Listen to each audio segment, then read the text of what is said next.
हम बैठ के वहाँ बात कर ले। कह रहे कोतवाली आना पड़ेगा। सर कोतवाली पंप पे आइए, आप मैडम को लेते आइए, क्योंकि ऑनर वो हैं, बैठ के बात करेंगे। जो हल नहीं निकलेगा तो जैसे आप चाहेंगे। तो ऑनर जो है इनकी बीवी वाइफ है, लेकिन डील खुद ये करते हैं। डील ये करते डील हैं। पुलिस के ड्रेस में आप कहाँ जाकर के बैठे? आप पेट्रोल पंप का जो ऑफिस है उस ऑफिस के कुर्सी पर बैठेंगे क्योंकि आपने पुलिस का ड्रेस पहन लिया है। जब मेरे एडवोकेट इनसे मिलने के लिए गए अभी 3 दिन पहले, मुकदमा होने के बाद भी, कि अगर कोई रास्ता निकल सकता तो बैठ के रास्ता निकाल लेते हैं। इन्होंने कहा वकील साहब अभी तो मुकदमे शुरू हुए हैं, अभी SC ST का मुकदमा लगेगा, उसके बाद चुनाव लड़ना, शराब के भी लगेंगे और भी लगेंगे। ये स्पेशली पोस्टिंग लेके रुड़की सिविल लाइन कोतवाली में 15/6/2022 को आ जाते हैं। और जब इसके बाद आपको आपके ऊपर और आपके पुत्र के ऊपर मुकदमा दर्ज हो जाता है। अगर आप किसी भी थाने में जाते हैं और थाने में जाने के बाद अगर अपना दुख दर्द बयां करते हैं और ये कहते हैं कि हमारे साथ कुछ गलत हो गया है और आप FIR दर्ज कराने की कोशिश करते हैं, तो आपका FIR कितने देर में, कितने दिन में दर्ज हो जाता है? ये सवाल मैं आपसे इसलिए कर रहा हूं क्योंकि एक FIR ऐसा भी है जो तुरंत अप्लाई होता है और तुरंत ही दर्ज हो जाता है। मतलब पुलिस महकमा बहुत ही तेजी से काम कर रहा है, उत्तराखंड सरकार बहुत ही तेजी से काम कर रही है और ये इतनी तेजी से काम कर रही है कि इसमें खानपुर के विधायक उमेश कुमार इस पर जिक्र भी कर लेते हैं और जिक्र करते हुए अशोक कुमार IPS को एक पत्र लिख देते हैं सोशल मीडिया के माध्यम से। वो कहते हैं कि अशोक कुमार जी, इसका भी संज्ञान ले लीजिए। आखिर ये कौन सी FIR है जिसका संज्ञान लेने का जिक्र कर रहे हैं, उसको आप जरूर सुनिए। इसका भी संज्ञान ले लीजिए। आतंक मचाया हुआ है इस दरोगा ने। सूत्र बताते हैं कि काली कमाई पेट्रोल पंप में ही खपाता था यह दरोगा। पत्नी के नाम पर चला रहा था पेट्रोल पंप। मन में लालच आ गया तो एक कारोबारी परिवार को बर्बाद करने पर उतारू है। फर्जी FIR दर्ज करवाई मंगलौर के SHO से मिलकर। आतंक मचाने की भी सीमा होती है। पूरा परिवार डर के साए में है और भूखे मरने की नौबत आ गई है। जांच कराएं और यह जब तक जांच कराए तब तक इसको यहां से हटाएं। जब यह पूरा प्रकरण चला, इसके बाद एक प्रेस कॉन्फ्रेंस होती है। प्रेस कॉन्फ्रेंस में आनंद सेठ जी जो कि बैठते हैं और बताते हैं कि मेरे साथ ये घटना घटी और मेरे ऊपर कोई भी ऐसा झूठा मुकदमा ना बनाया जाए जिससे मैं और मेरा परिवार प्रताड़ित हो। हम 3 मेंबर हैं पूरे घर के। अगर वो चाहते हैं कि हम शहर छोड़ के चले जाए, मैं शहर छोड़ के चला जाता हूँ, पंप लिख के देता हूँ, लेकिन हमारे ऊपर किसी भी प्रकार के झूठे आरोप ना लगाएं। ये मेरी आप लोगों से प्रार्थना है। एक मेरा बच्चा है, कोई बहू है, बाकी आप जो लोग चाहेंगे। अगर वो कहता है मुझे पंप दे दो, मैं पंप दे दूंगा। मुझे बच्चों से बढ़ के ज्यादा पंप नहीं है।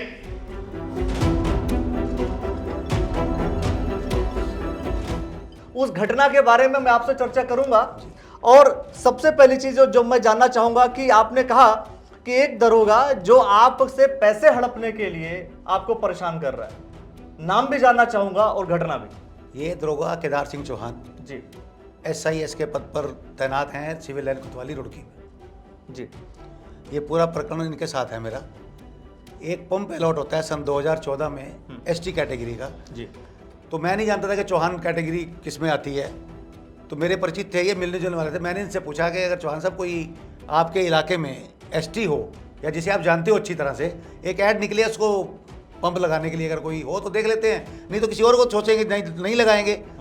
तो इन्होंने कहा कि आनंद जी मैं खुद ST हूँ, मैं जौनसर बाबरा का रहने वाला हूँ और मैं ST हूँ। मगर सर आप तो सरकारी नौकरी में, आप तो लगा ही नहीं सकते। तो बोले मैं अपनी पत्नी के नाम से पंप लगवा दूँगा। तो हमारी इनसे डील होती है, घर पे बैठ के सारी बातचीत होती है।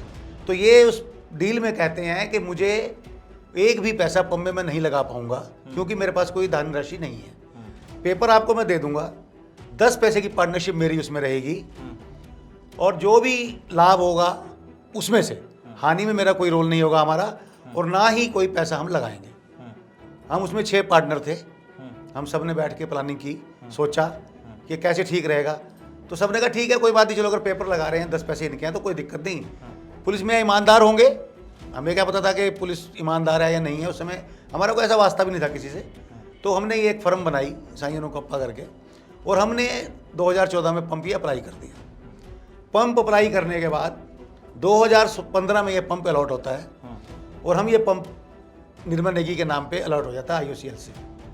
तो कंपनी के नियम के अनुसार जो भी कंपनी के बायलॉज हैं उसको पूरा करने के लिए हमने वो ज़मीन कंपनी को लीज करनी थी, लेकिन कंपनी लीज तभी लेती है जब पूरी ज़मीन को इंफ्रास्ट्रक्चर को तैयार कर दिया जाता है। ज़मीन का भराव सड़क लेवल तक, बाउंड्रीज, वाटर कनेक्शन, बिजली कनेक्शन, मतलब जो कुछ भी है। मतलब ये है कि आपने कंस्ट्रक्शन से रिलेटेड जो काम था वो कराया, और आपके पास एक इंफॉर्मेशन ये थी कि अनुसूचित जनजाति महिला के लिए इंडियन ऑयल कॉर्पोरेशन एक पूरा एक सिस्टम ओपन करेगा, पेट्रोल पंप ओपन करेगा, और उसमें आपने मतलब उनके नाम पर पेट्रोल पंप खुला। लेकिन आप ये बता रहे हैं कि आप लोग आपस में, चूंकि मैंने पूरे आपकी प्रेस विज्ञप्ति को भी पढ़ा, आपने कहा कि 6 साझेदारों के साथ मिलकर के आपने डीड बनवाई जी। तो डीड में जो मेंशन है, डीड में क्या मेंशन है? डीड सर ये आपके सामने है, आप ये डीड दे सकते हैं। इसमें निर्मला नेगी के नाम से 10% की पार्टनरशिप खुली हुई है कि 10% ये अपना शेयर उसमें रखेंगी। तो क्या ये 10% शेयर रखेंगी, पूरे बजट का शेयर रखेंगी या किस चीज का, ये बताइए। लाभ के अंदर, सिर्फ जो लाभ के पंप को लाभ होगा उसके अंदर 10% इनका शेयर होगा। कोई हानि में इनका शेयर नहीं होगा, कोई इन्वेस्टमेंट में इनका शेयर नहीं होगा, सिर्फ जो लाभ होगा पंप को उसका 10% ये लेंगे।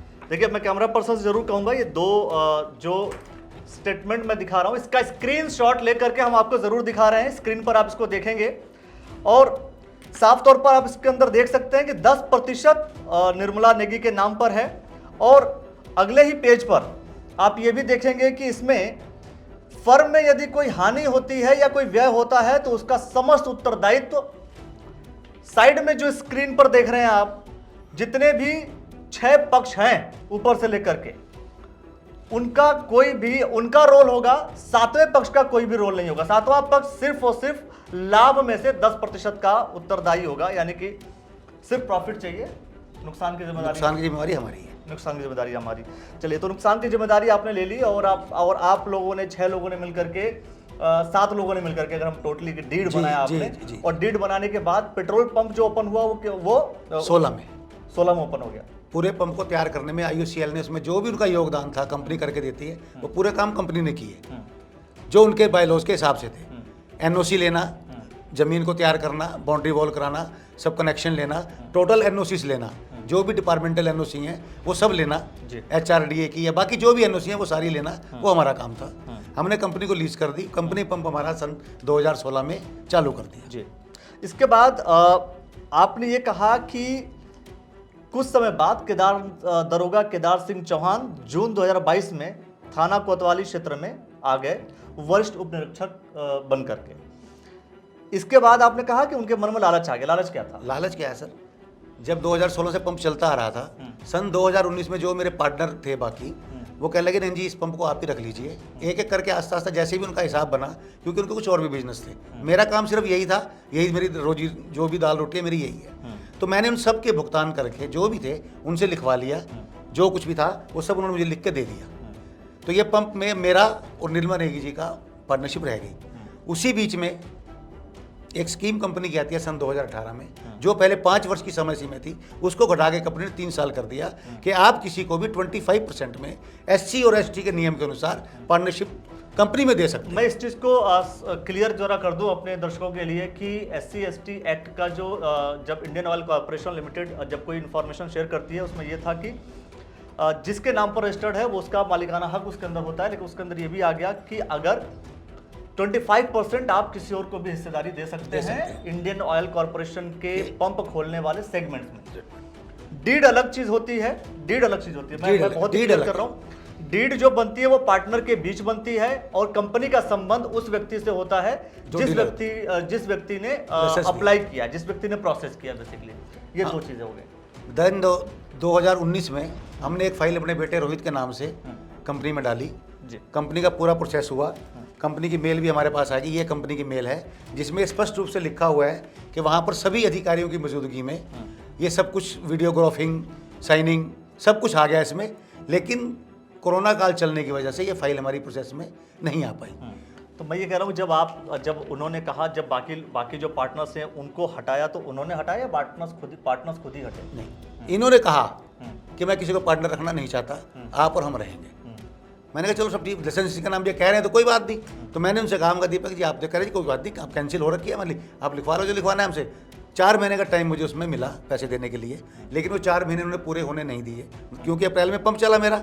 और ये श्रीमान जी केदार सिंह जी अपना ट्रांसफ़र करवा के जहाँ थे उत्तरकाशी, समय पूरा था, क्या था मैं नहीं जानता, ये स्पेशली पोस्टिंग लेके रुड़की सिविलियन कोतवाली में 15/6/2022 को आ जाते हैं। चलिए, और जब इसके बाद आपके ऊपर और आपके पुत्र के ऊपर मुकदमा दर्ज हो जाता है। दर्ज मुकदमा क्या हो जाता है, ये एक दिन पंप पर आते हैं, 6 तारीख थी उस टाइम, 6 अगस्त।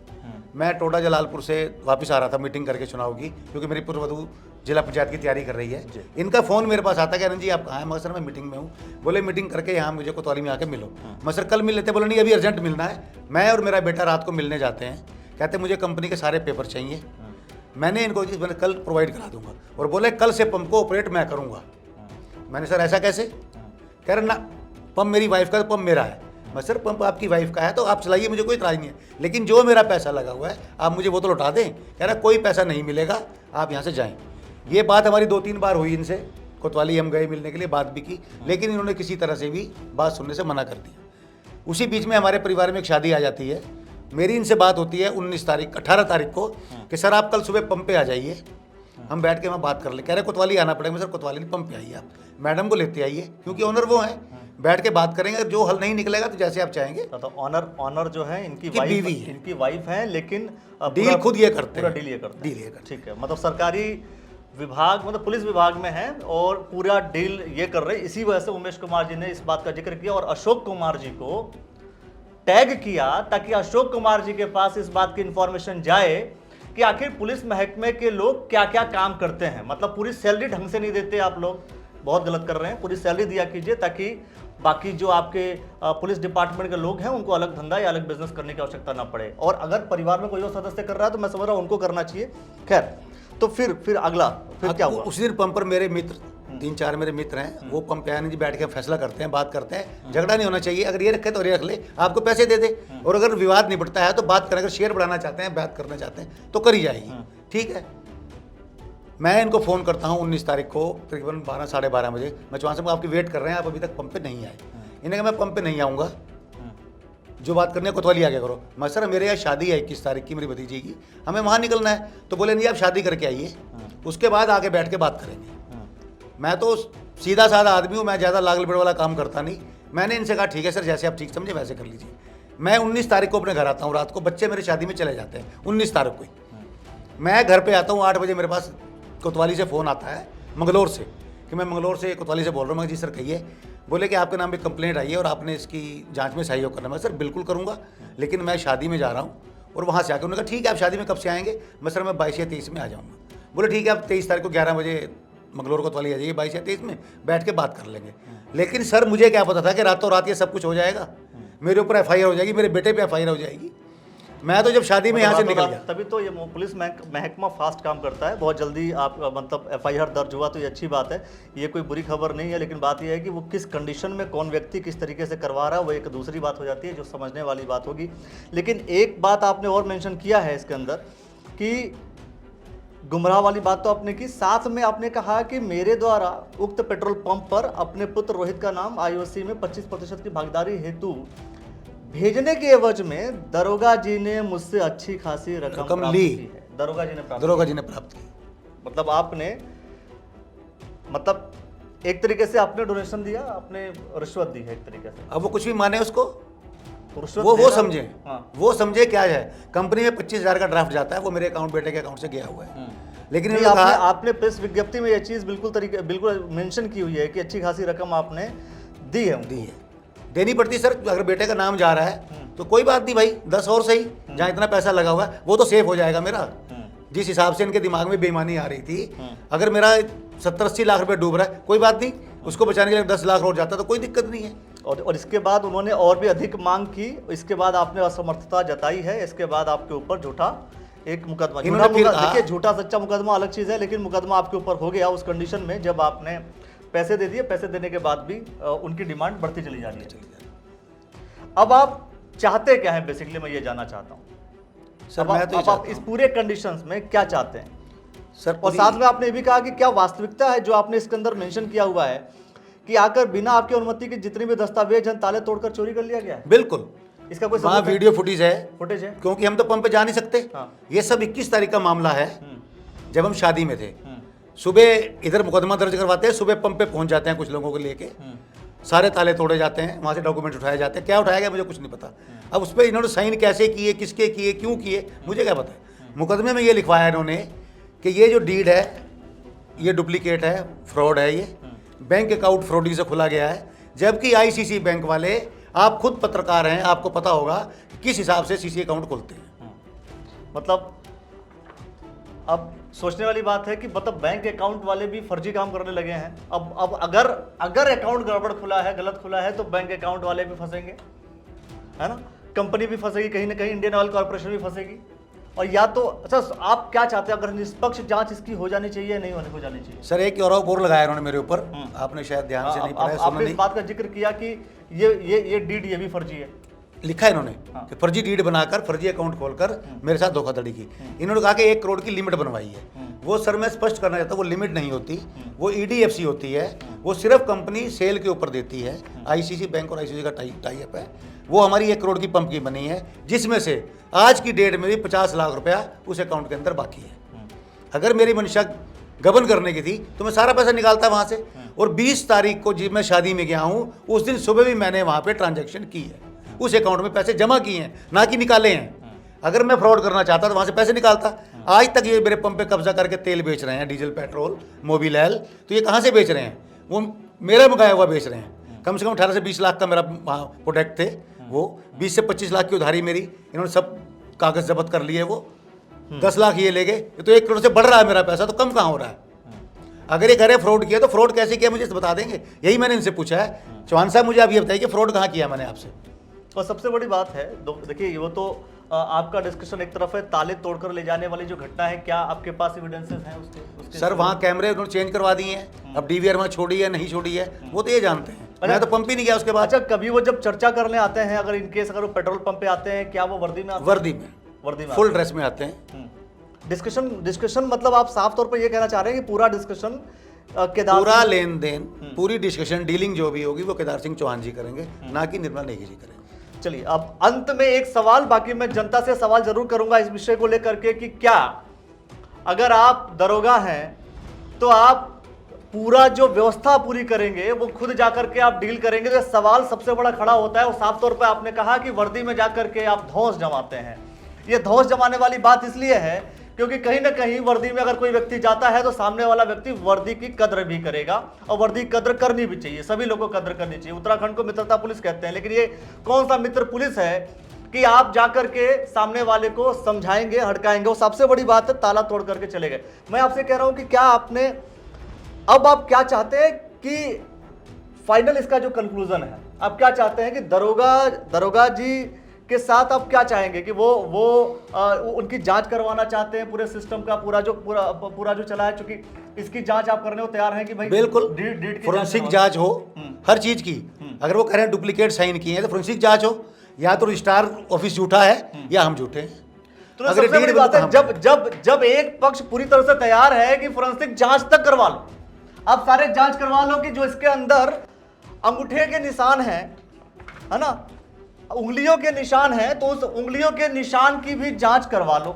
अगर आप उंगलियों के निशान की अगर आप जांच करवा लेंगे तो आपको समझ में आ जाएगा कि कौन सा पक्ष सच बोल रहा है, कौन सा पक्ष झूठ बोल रहा है। 2 विषय थे, मैं आपको साफ साफ बोल रहा हूं। एक पक्ष का संबंध कॉर्पोरेशन से है, इंडियन ऑयल कॉर्पोरेशन से है, दूसरा जो सेगमेंट है वो डीड से है, यानी कि व्यापारिक संबंध से है। दोनों अलग अलग चीजें हैं, लेकिन सबसे बड़ी बात यह है कि इस तरीके की चीजें जो सामने आ रही है, कहीं ना कहीं पुलिस महकमे के कार्यशैली के ऊपर यह बड़ा प्रश्न चिन्ह खड़ा कर रहा है। तो आप चाहेंगे कि पेट्रोल पंप आप छोड़ना चाहेंगे या पेट्रोल पंप आप लेना चाहेंगे? मुझे जो हमारे एसपी देहात हैं प्रविंदर डोभाल जी, मेरे दामाद उनसे मिलने के लिए गए थे। उन्होंने बहुत अच्छे से सुना, पूरा पक्ष सुना। उन्होंने कहा कि आपके साथ कोई भी नाइंसाफी नहीं होगी, जो पक्ष दोषी होगा उसे ही सजा दी जाएगी, उसके ऊपर मुकदमा दर्ज कराया जाएगा। जो हुआ है गलत हुआ है, इसकी पूरी जांच करवाते हैं। उन्होंने ये पूरी जांच मंगलौर पुलिस से लेके SIS सेल है वहाँ पे सौंप दी है। और मुझे उम्मीद है कि जैसा डोभाल जी के बारे में सुना जाता है और देखा भी है, एक अच्छे ईमानदार व्यक्ति हैं, तो हमारे साथ किसी प्रकार का अन्याय नहीं होगा। और मैं फिर भी ये चाहता हूँ, जब तक इस प्रकरण की जांच चल रही है, दरोगा केदार सिंह चौहान को यहाँ से हटा दिया जाए, क्योंकि मेरी पुत्र वधू जिला पंचायत का चुनाव की तैयारी कर रही है और ये हमें वहाँ बुला के धमकी दे भी चुके हैं। अभी केस तो शुरू हुए हैं, अभी देखो क्या क्या होता है। जब मेरे एडवोकेट इनसे मिलने के लिए गए अभी 3 दिन पहले, मुकदमा होने के बाद भी, कि अगर कोई रास्ता निकल सकता तो बैठ के रास्ता निकाल लेते हैं। इन्होंने कहा वकील साहब अभी तो मुकदमे शुरू हुए हैं, अभी SC ST का मुकदमा लगेगा, उसके बाद चुनाव लड़ना, शराब के भी लगेंगे और भी लगेंगे। तो मेरी पुलिस प्रशासन से यही प्रार्थना है, यही मांग है कि मेरे परिवार में 3 लोग हैं, इनकी सुरक्षा पुलिस की जिम्मेवारी है। केदार सिंह तो अपनी सुरक्षा खुद कर रहा है, वो अपनी सुरक्षा खुद कर रहे हैं क्योंकि दरोगा है वो, उन्हें कोई डर नहीं है। लेकिन अगर मेरे परिवार के साथ किसी प्रकार की कोई घटना होती है, मेरी पुत्र वधू के साथ, मेरे बेटे के साथ या मेरे साथ, तो हमारे पास सिवाय आत्महत्या के कोई भी चारा नहीं बचेगा। दरोगा जी केदार सिंह चौहान, आपके लिए ये मैसेज आम जनता की भी आप बात सुन सकते हैं और आप समझ सकते हैं। मैं समझता हूं कि पुलिस महकमे के जितने भी बड़े लीडर हो सकते हैं, जो पूरा तंत्र को संभालते हैं, वो भी अच्छे से इस पूरी वाकया को समझें और सुने कि पुलिस प्रशासन के लोग अगर जा करके इस तरीके का व्यवहार नहीं, मैं इसको दुर्व्यवहार भी कह सकता हूं। खैर, पूरे प्रकरण को लेकर के जांच करवाइए, जो दोषी हो उसको सजा दी जाए। और एक पक्ष जो हमारे साथ बैठे हुए आनंद सेठ जी उस बात को साफ साफ कह रहे हैं कि आप किसी भी चीज की, किसी भी डॉक्यूमेंट्स का आप वेरिफिकेशन कर लीजिए, उसकी जांच पड़ताल कर लीजिए, दोषी होंगे सजा पाएंगे। लेकिन सबसे बड़ी बात है कि पुलिस के ड्रेस में, वर्दी में जाकर के अगर आप कहीं भी जाकर के, आप कहां बैठेंगे जाकर के? पुलिस के ड्रेस में आप कहां जाकर के बैठेंगे? आप पेट्रोल पंप का जो ऑफिस है, उस ऑफिस के कुर्सी पर बैठेंगे क्योंकि आपने पुलिस का ड्रेस पहन लिया है, इसलिए आपके पास ये अधिकार है कि आप जाकर के बैठेंगे। और पार्टनर की अगर हम बात माने भी, जैसा डीड में है साफ तौर पे 10% की पार्टनरशिप है, उस 10% की पार्टनरशिप किसकी है, किसके साथ है? क्या वो दरोगा जी के साथ पार्टनरशिप है, या दरोगा जी जाकर के वहां पर बैठेंगे, या जिसकी पार्टनरशिप है वो व्यक्ति वहां पर बैठेगा? ये वो सवाल हैं जो कहीं ना कहीं जनता के मन में आते हैं, आएंगे। और दर्शकों से इस बात को लेकर के मैं सवाल करता हूं कि आपके मन में इस पूरे सिनेरियो को लेकर के, जो भी पुलिस महकमे को और खासतौर पे इस पूरे प्रकरण को लेकर के जो आपके समझ में आता है, वो कमेंट सेक्शन के माध्यम से अपनी प्रतिक्रिया दीजिए और शेयर करके टैग कर दीजिए उत्तराखंड के मुख्यमंत्री को, टैग कर दीजिए हर पुलिसिया विभाग के उन अधिकारियों को जिनके पास ये खबर जाए और वो सोचे समझे कि ऐसी स्थितियां भी होती हैं। लेकिन मैं फिर से कह रहा हूं, जांच का विषय है, जांच होनी चाहिए, लेकिन वो निष्पक्ष जांच हो। उस निष्पक्ष जांच के लिए एक गुहार, एक गुजारिश कि अगर जब तक चौहान जी यहां रहेंगे, दरोगा केदार सिंह चौहान जी यहां रहेंगे, रुड़की क्षेत्र में रहेंगे, तो कहीं ना कहीं जांच को प्रभावित करने का भी काम करेंगे। इसलिए इनको यहां से हटाने के बाद जांच प्रक्रियाएं पूरी करने की कोशिश की जाए। अब यह देखना होगा, उमेश कुमार जी ने भी इसी विषय को उठाया, अशोक कुमार जी को उन्होंने टैग किया। अब देखना यह होगा कि क्या बाकी जितने भी पुलिस महकमे के अधिकारी हैं वो इन सब विषयों पर सोच करके बिल्कुल ट्रांसपेरेंट फॉर्म में रिजल्ट देते हैं या नहीं। बहुत सारे विषयों को लेकर हम चर्चा करते रहेंगे और इसके आगे कड़ी में भी इसमें जितने लोग जो भी इन्वॉल्व हैं, जो अपनी बात कहना चाहते हैं, खुल के हम कहेंगे और इसी चैनल पर आप सारी इंफॉर्मेशन देखते रहेंगे। तब तक के लिए नमस्कार, धन्यवाद।